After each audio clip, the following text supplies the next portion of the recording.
Hello guys, फेरि पनि आज म धेरै समयपछि तपाईँहरूसँग भेट भएको छ, जोडिएको छु र उपस्थिति भएको छु।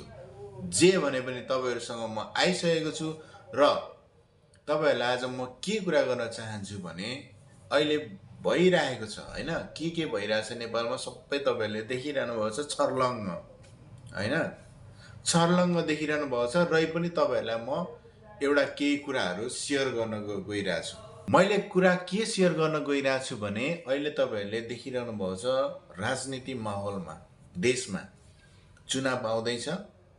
चुनावको लागि चाहिँ विभिन्न पार्टीहरूले आफ्नो तरिकाले धेरै ठाउँमा हैन, विभिन्न ठाउँमा उपस्थिति भएर आफ्नो कुराहरू राख्ने गरिरहेछन् हैन। जस्तै कुनै नयाँ पार्टी पनि खोलेको छ अहिले हैन, जस्तै हर्का साम्पाङले नयाँ पार्टी खोलेको छ, कुलमान घिसिङले नयाँ पार्टी खोलेको छ हैन। त्यस्तै अरू पुराना दलहरू, पुराना पार्टीहरू पनि छन् पहिलेदेखि।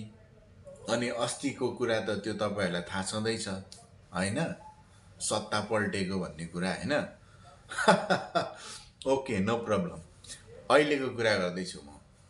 अहिले चाहिँ त्यो एमाले भन्ने जुन छ नि पार्टी, यो एमाले भन्ने पार्टीले गरिरहेको प्रोग्राममा तिनीहरूको एमालेको पार्टीका मान्छेहरू अथवा जनताहरू अथवा भोटरहरू जे भने पनि हैन, तिनीहरू को होला या तपाईँ नै हुनसक्छ त्यो मान्छे हैन। सबैलाई भने हैन, त्यो एमालेमा झन्डा बोकेर रातो टोपी टल्काएर त्यो क्यापमाथि यस्तो हात उठाएको हैन एउटा दिएर मात्रै हुन्छ त के विश्वास लाग्छ त्यो? जो चाहिँ एमाले हो, तपाईँ यदि तपाईँ एमाले हो भने यो भिडियो हेर्दै हुनुहुन्छ भने तपाईँलाई भनेको होइन, भने तपाईँलाई भनेको होइन है, होइन भने तपाईँलाई भनेको होइन। यदि एमाले हो भने तपाईँलाई भनेको, र एमाले जति पनि एमालेको पछि लागेर हिँडिरहेछ नि तिनीहरूलाई भन्न खोजेँ है मैले चाहिँ खासमा। र तपाईँहरूलाई त यत्रो थाहा भइसक्यो त हैन, थाहा भइसक्यो त, अझै यत्रो हुँदा पनि तपाईँहरू त्यही एमाले एमाले एमाले भनेर हिँडिराख्नुहुन्छ कहिलेसम्म? तपाईँलाई आफ्नो माया लाग्छ? लाग्दैन जस्तो लाग्यो। यदि आफूलाई माया गर्नुहुन्छ भने तपाईँले परिवारलाई पनि माया गर्नुहुन्छ। यदि आफूलाई माया गर्नु हुँदैन भने तपाईँको परिवारको पनि तपाईँलाई माया लाग्दैन। बुझ्नुभयो? त्यसैले गर्दाखेरि यदि तपाईँलाई आफ्नो माया लाग्छ भने तपाईँको परिवारको माया लाग्छ, र आफ्नो परिवारको माया गर्ने मान्छेले देशको पनि माया गर्छ क्या। बुझ्नुभयो?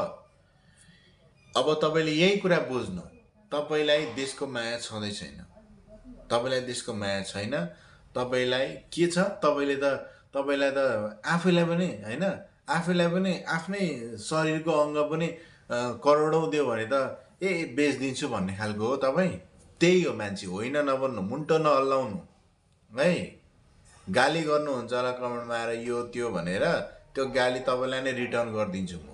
ओके, त्यो जुन गाली कमेन्टमा गर्नुहुन्छ नि तपाईँ, त्यो गाली तपाईँले आफैलाई भनिरहेको हो क्या, लेखेर आफै लेख्ने, आफै पढ्ने, आफै त्यो गाली मलाई नै हो भनेर सम्झिने। मलाई केही फरक पर्दैन। मैले राम्रो कुरा सेयर गर्न खोजिरहेको छु, राम्रोसँग तपाईँको परिवार, तपाईँलाई राम्रो होस् र तपाईँका आउने सन्ततिहरूलाई पनि राम्रो होस्। तपाईँलाई भएपछि सबैलाई हुन्छ हैन। नेपालभरि नै नेपाल परिवर्तन भएको हामी चाहन्छौँ। यदि तपाईँ चाहनुहुन्छ भने हामी त चाहन्छौँ। हामीले धेरैचोटि देखिसक्यौँ त्यो एमाले, काङ्ग्रेस, माओवादी यहाँ त्यहाँ है, हामीले देखिसक्यौँ। अब हामीलाई चाहिएन क्या। अनि एमालेको त्यो के भन्छ आमसभामा है, एमालेको आमसभामा अथवा त्यो एमालेको र्यालीमा अथवा जे भने नि, आन्दोलन भने नि, जे भने नि हाँस उठ्छ क्या मलाई सम्झेर। कस्तो मान्छेहरू एमाले हुँदो रहेछ क्या। राम्रो सोच र देशलाई परिवर्तन गर्छु भन्ने मान्छे एमालेमा छँदै छैन। र जाँदैन एमाले भनेर कहिले पनि त्यसले नाम धरि लिँदैन क्या। यदि देश परिवर्तन होस् भनेर जसले चाहन्छ हैन, त्यसले एमालेको नाम पनि लिँदैन क्या। बुझ्नुभयो? त्यसैले मैले के भन्न खोजिरहेको छ भने हामीले हाम्रै लागि राम्रो होस् भनेर चाहिँ तपाईँहरूलाई मैले एउटा मेरो तर्फबाट एउटा जानकारी गराएको हो क्या। बुझ्नुभयो? कि बुझेर नै बुझ पचाउनुहुन्छ भने त मैले त्यो जति भने पनि होइन केही हुनेवाला छैन तपाईँलाई। यदि तपाईँले नबुझेको खण्डमा र तपाईँहरूलाई केही अरूको कुरा सुनेर पैसा गोजीमा 10,000 रुपियाँ हालिदियो भने त तपाईँले त भोट होइन दिन्छ, एमएलएले 10 होइन 20 दिन्छ। बुझ्नुभयो? एउटा परिवारमा 20,000 दिन्छ, त्योभन्दा नि बढी दिन सक्ला है। हो त्यतिखेर दिएपछि तपाईँलाई 5 वर्षसम्म पुग्छ 20,000ले? 5 वर्षसम्म त धुरु धुरु रुँदै बस्नुपर्छ त फेरि।